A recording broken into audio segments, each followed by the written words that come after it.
The working class have lost sight of the fact, or just don't understand, that we wealthy are fully in charge. We own Congress. We own the White House. We wealthy people are running the country to our benefit. And to not understand that is just putting your head in the sand. That's what I'm afraid has happened. This is my first time at Davos, and I find it quite a bewildering experience, to be honest. I mean, 1,500 private jets have flown in here to hear Sir David Attenborough speak about, how we're wrecking the planet. And I hear people talk in the language of participation and justice and equality and transparency. But then, almost no one raises the real issue of tax avoidance, right? And of the rich just not paying their fair share. It feels like I'm at a firefighters conference and no one's allowed to speak about water, right? there was only one panel, actually. Well, we've had two. You're the second of our panelists. There was only one panel. Let's go there. One panel hidden away in the media center that was actually about tax avoidance. Yeah. I was one of the 15 participants. So something needs to change here. 10 years ago, the World Economic Forum asked the question, what must industry do to prevent a broad social backlash? The answer is very simple. Just stop talking about philanthropy and start talking about taxes. Taxes. We need to, just 2 days ago, there was a billionaire in here, what's his name? Michael Dell. And he asked the question like, name me one country where a top marginal tax rate of 70% has actually worked. And, I'm a historian. The United States, that's where it has actually worked. In the 1950s, during Republican President Eisenhower, the war veteran, the top marginal tax rate in the US was 91% for people like Michael Dell. The top estate tax for people like Michael Dell was more than 70%. This is not rocket science. We can talk for a very long time about all these stupid philanthropy schemes. We can invite Bono once more, but come on, we gotta be talking about taxes. Yeah, exactly. That's it, taxes, taxes, taxes. All the rest is bullshit, in my opinion. Today in America, you got 3 people who own more wealth than the bottom half of our country. Got it? So Elon Musk and a couple of other guys, just those 3 people, own more wealth than the bottom half of American society. Is that satisfactory? So, I know when I come out and say inequality is the big thing, and you live in a world full of economists that say, the problem is things to do with the interest rate, things to do with levels of government spending, things to do with level of taxation. I can sound like a bit of a quack, basically. Why is this guy saying the problem is one thing when all of these prestigious elite economists aren't mentioning it? Is that discussed at all? Think about it the last time you heard it discussed on TV.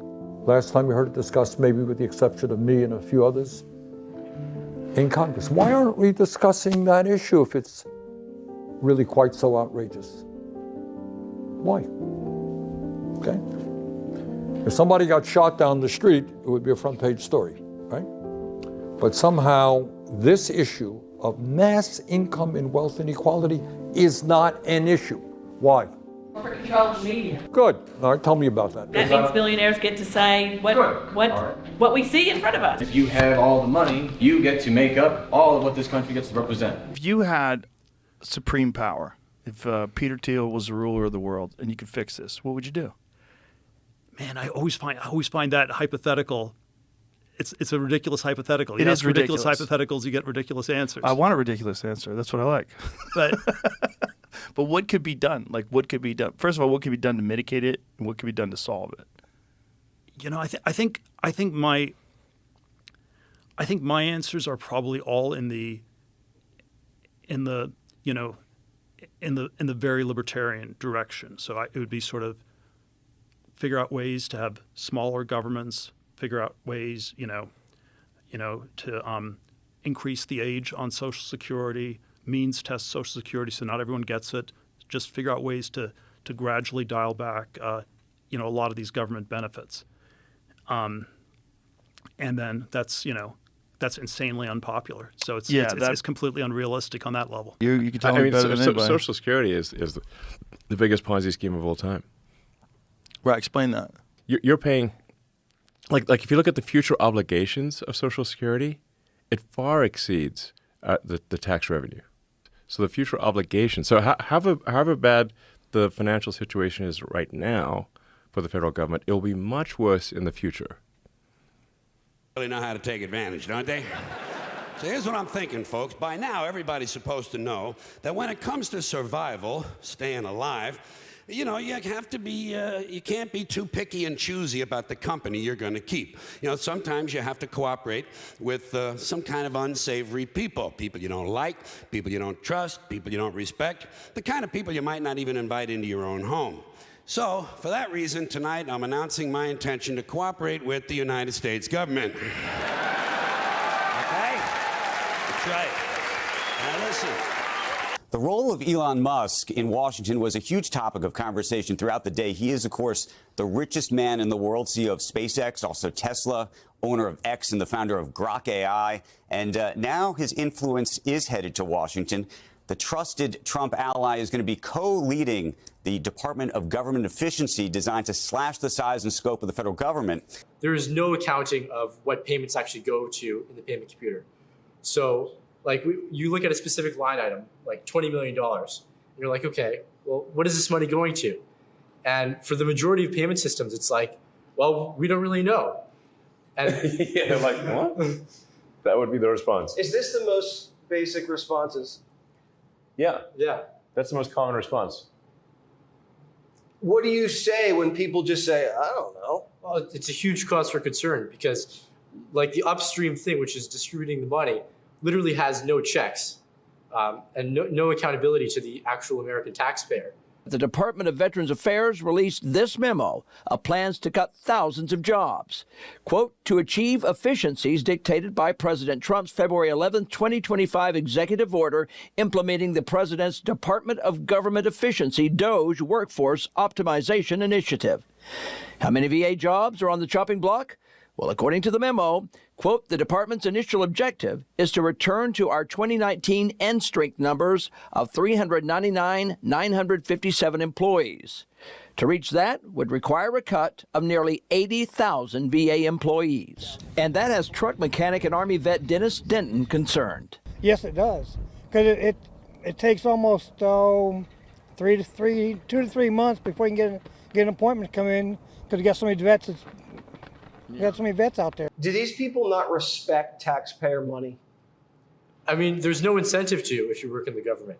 The Trump administration is slashing foreign aid, cutting $60 billion in USAID grants. Nearly 90% of USAID's contracts and thousands of State Department grants are being eliminated. Officials say the cuts target waste and aim to prioritize American interests. Critics argue the move undermines global stability and U.S. influence. USAID, which operates in 60 countries, faces massive layoffs. Secretary of State Marco Rubio is now the acting director. The Department of Government Efficiency says it's saving taxpayers billions by slashing government jobs, but outside of Washington, the impact is starting to be felt. I think the incentives will always decide the outcomes. Yes. Do you guys feel like you're putting yourself at risk by doing this because you're stirring up so much hostility by these people ripping us off? 100%.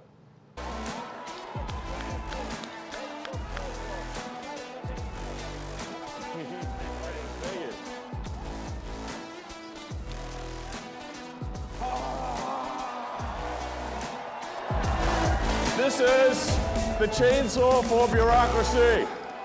Chainsaw!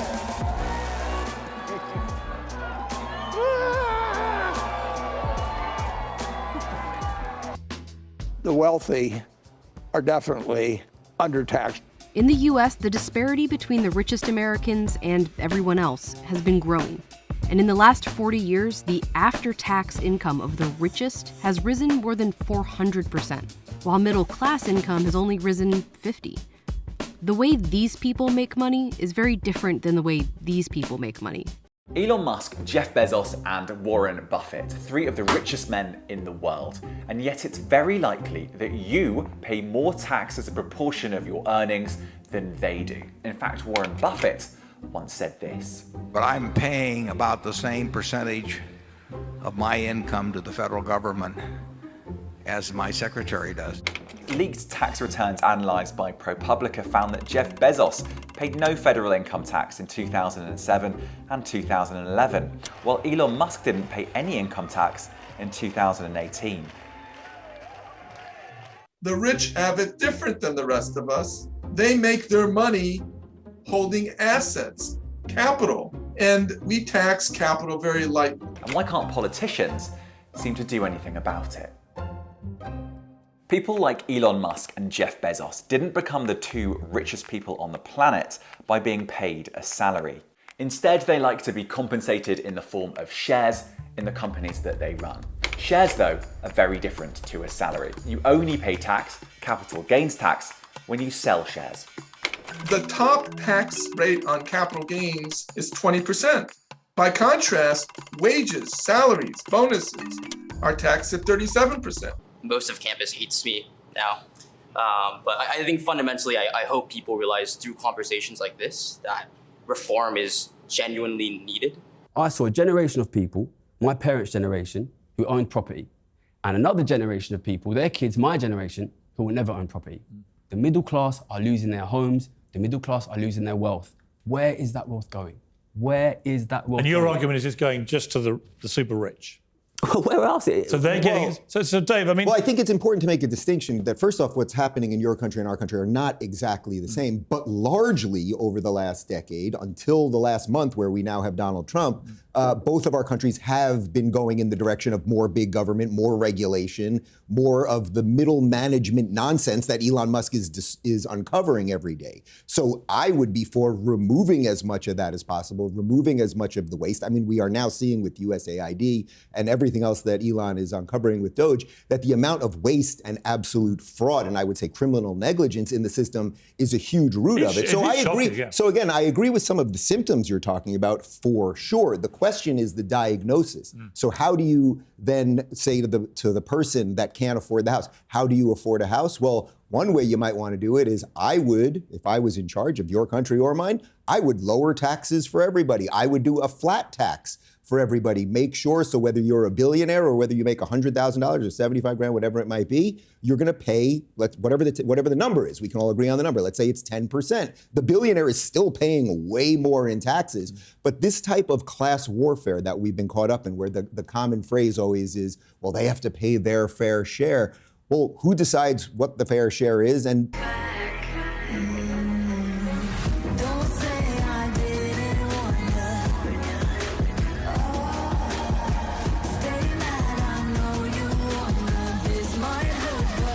just karma. That's just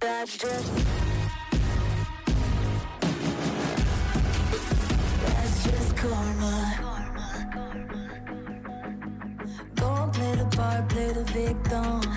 Throw a pity party with your demons. Blaming everybody and you're screaming. But I'm the one bleeding. You're the one that's selfish and critical. You could take the blame. Just like I could take a match and send it up in flames. Don't say I didn't warn you. This might hurt. That's just karma. Better take that. Call it payback. Don't say I didn't warn you. Stay mad, I know you wanna. This might hurt, but that's just karma. Contracting roof to allow guests to enjoy the day outside while being pampered inside. The onboard cinema, where D-Box seats feature alongside the latest shows. Each of the bedrooms differ, but the master suite is unsurprisingly the height of luxury, featuring 2 bathrooms to allow you and your partner to prepare for a hard day, luxuriating at the same time. It also features a study and a range of other features to make the flying fox. Guess what? Someone will always want more of your money. Yeah. Listen, I don't like opinions. I'm not really interested in opinions. I make predictions. What you've said you want is what you're going to get, right? Because this is the policy of the new government. Do you think living standards for your average working class American are going to improve? Yes, absolutely. All right, that's good. Put this on YouTube. Put this on YouTube because I'll call back. Why are you convinced they won't? Listen, I've got a video. Because Trump in his first 3 years before the pandemic, that was happening. Yes, absolutely it was. So why can't he do it again? I've got a video, June 2020, beginning of COVID, right at the beginning of COVID, okay? What's the total US government deficit now since the beginning of COVID? Do you know? It's $13 trillion, okay? That's $40,000 for every single man, woman, and child in the entire country of the United States of America. Every single man, even the babies, all right? So if you're out there watching and you're not $40,000 richer now, somebody's got your $40,000, okay? Who?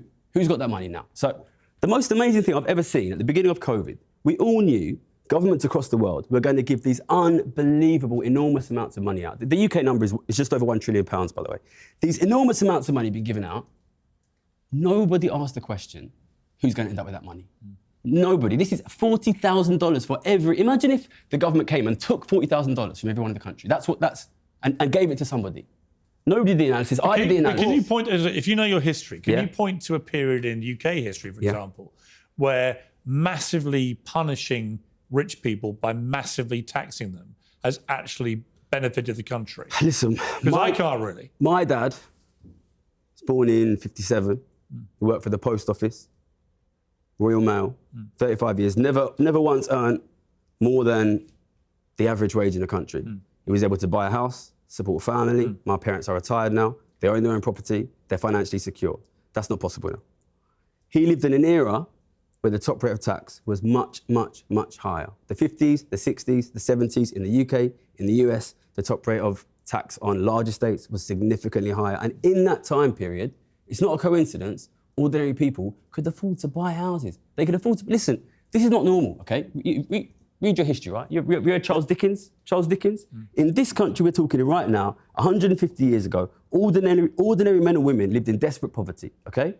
That's going to happen again. That is what it's not normal. Hold on, but making the argument that 40 or 50 years ago the tax rates were higher and somehow that made things better. First off, times change. The giant middle bureaucratic state that Donald Trump is constantly fighting was not nearly as big 50 years ago. So again, I'm talking about this from an American perspective. As we're uncovering this waste, the idea that, only if we took 10% more or 20% more from this person or that person, I don't think makes sense. As it pertains to COVID, I would say, yes, COVID was a giant wealth transfer from the poor to the rich. I was against lockdowns. I was against putting people out of work. I was against virtually all of the regulations after 2 weeks to slow the spread. So again, that's giant government programs creating the conditions that create all of the economic and social and cultural problems that we have. Just removing the government and the regulations and the waste, that to me is the answer, not just I need that guy's money and I really would like it. Could I ask a question? You've accepted there that during COVID there was a massive transfer of wealth from the poor to the rich, and all the statistics support that. After COVID, after lockdowns, after reopening, we know there's been a massive transfer of wealth from the poor to the rich. We then saw a massive fall in living standards for the middle class and for the poor. Do you think those two things are connected?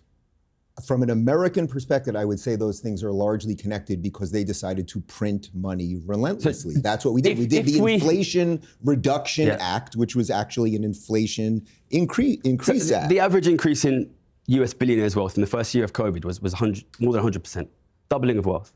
What's the US GDP rate of growth? 3%, 4%? Top of my head, I don't know. At what rate does a billionaire's wealth increase? These guys doubled in 1 year. But wasn't that maybe... But But Gary, isn't that a bit disingenuous? Because the reason their wealth increased so exponentially in that period was just because stock prices flew up, right? I don't think it's just that. Wasn't that how they accrued the extra wealth? I've got a video explaining exactly this, all right? Listen, you lock down the economy, okay? Ordinary family, my parents, how much their expenses decreased. But are you arguing that the billionaires locked down the economy? I mean, No, not all. I'm just trying to explain what happened, all right? You lock down the economy, okay? My parents, how much is their expenditure for? Basically nothing. Basically nothing, because their expenditure is entirely rent, mortgage, food, bills. Like, that's poor people's expenditure. Whose expenditure falls during COVID? The people who normally would go out and spend a lot of money. People who have a lot of luxury spending. They were spending. Non-essential They were spending, accumulating more money. So if you ban luxury spending and you replace it with, as you say, government printed money, what's going to happen? That printed money is going to go to people who work in the service sector. They're going to use it to pay their bills. It's going to go to the rich people who own the corporations, who own the houses, who own the debt, and they can't spend it. What you have is basically a massive cash injection from the government through the poor to the rich. Listen, we saw the biggest and fastest ever transfer of wealth and increase in inequality in the history of our nations, and it was immediately followed by an inflationary crisis and a collapsing cost of living. This is the clearest proof you will ever need.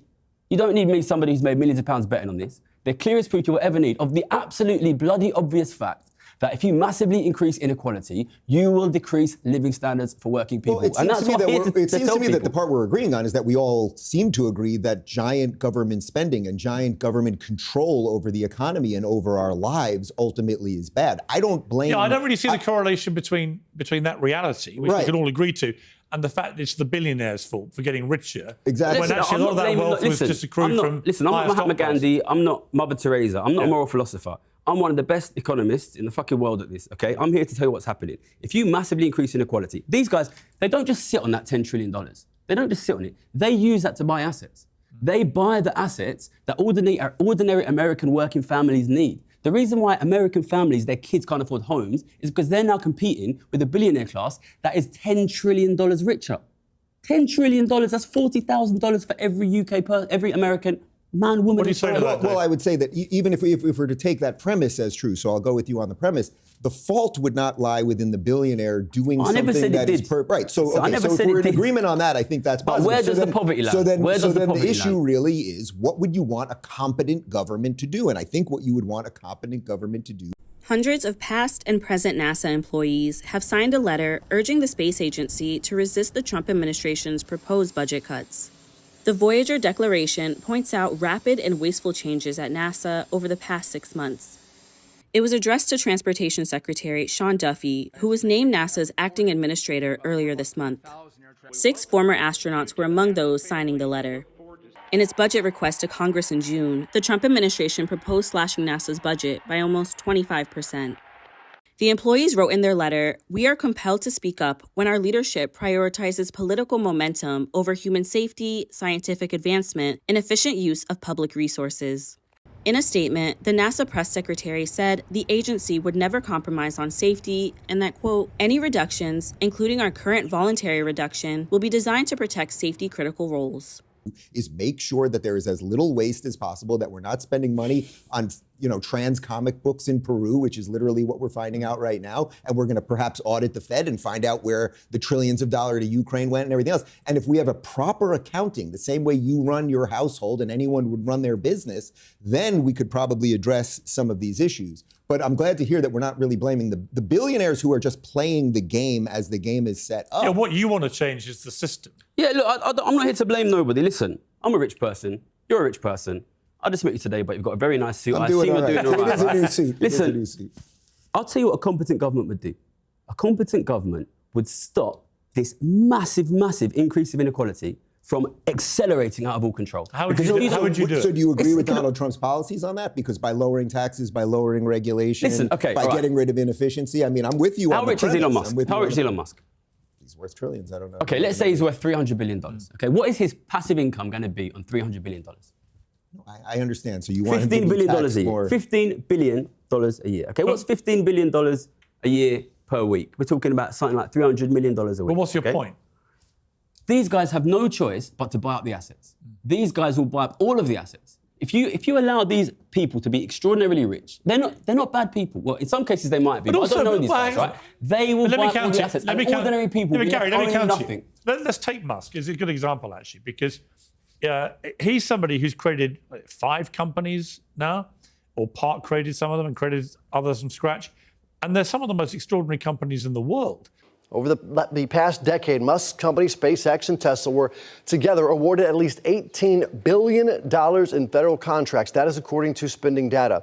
Since President Trump took office last month, Musk has carried out an effort to shrink the federal government, including firing hundreds of federal contractors and offering employee buyout offers. Those 10% of calculating requirements in a cost-plus contract, the contractor will always say yes. Yeah, Elon Musk knows exactly what he's doing when it comes to government contracting. As an unelected guy, just trying to stop the ridiculous overspend of the government. And in the process, he's employing several 100,000 people in America. A CNN investigation has found that Tesla, Elon Musk's most famous company, has a pattern of not paying contractors who do work for them even after the work is completed. Musk is the world's richest man, and while he may be known for his ruthless cost-cutting approach, the companies going into business with him aren't expecting to be left unpaid. CNN's Kyung La went to Texas to follow the paper trail. How would you characterize what Elon Musk's company did to you? It was devastating. what they did. They is Elon Musk's Tesla, and it had hired Jennifer Meissner's piping and welding company. But she says working for Tesla led to her financial ruin. And a CNN investigation found dozens of small businesses like Meissner's claim Tesla never paid them for work they did. It's hard to think of a more positive story. And yet, by your criteria, you would say, well, you know, sorry, but I'm not going to put words in your mouth, and I don't want to miscategorize you, but to sort of portray him as one of the bad guys, I think is probably very unfair. Thank you.